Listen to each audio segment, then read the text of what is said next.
पौने टन का portable mobile AC 9000 BTU में इन्वर्टर टेक्नोलॉजी में रिमोट कंट्रोल के साथ है। इजी टू मूव है, इजी टू ऑपरेट है। एक रूम से दूसरे रूम में इजीली आप इसको मूव करके लेके जा सकते हैं। ऑप्शन देख लें, इसमें ऑन ऑफ का ऑप्शन है, कूल ड्राई, टेम्परेचर कम ज़्यादा कर सकते हैं। स्क्रीन के ऊपर डिजिटल टेम्परेचर शो होता है। यहाँ से इसके आप फैन की स्पीड कम ज़्यादा कर सकते हैं। फैन का ऑप्शन है, टाइमर लगा सकते हैं। और यहाँ से फ्रंट से इसकी कूलिंग आएगी। और ये इसकी बैक साइड है। बैक साइड पे यहाँ पे इसमें आपको फिल्टर दिया हुआ है। जस्ट आपने फिल्टर निकाल के वॉश करके दो पे गाला लगाना है। ब्लू कंडेंसर में है, कॉपर की कोयलों में है।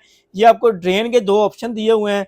यहाँ से इसका जो है ड्रेन आपने निकालना होता है। और यहाँ पे इसके गर्म हवा का पाइप लग जाएगा, हीट इसकी जो है एग्जॉस्ट इसका यहाँ से रूम से बाहर जाएगा। और ये इसकी वायर है, आम नॉर्मल चाइना के बोर्ड के ऊपर लग जाएगा। और अगर इसकी बिजली की बात की जाए तो स्टार्टिंग में ये ले रहा है 2.5 एम्पेयर, रनिंग में 1.5 एम्पेयर के ऊपर चलता है। पूरे पाकिस्तान में कैश ऑन डिलीवरी का ऑप्शन मौजूद है। प्राइस इसकी आपको मिल जाएगी 75,000 रुपये। इसके ऊपर डिस्काउंट चल रहा है इस वक्त।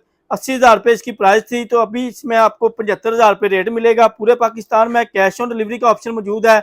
ऑनलाइन ऑर्डर के लिए नंबर नोट कर लें, 0301217508, 030294000101, लाहौर जोर टाउन, जीवन मार्केट, गोरमे बैकी से पहले ब्लू कलर का शाहिद प्लाजा है, उसके अंदर ग्राउंड फ्लोर पे 11 नंबर शॉप है।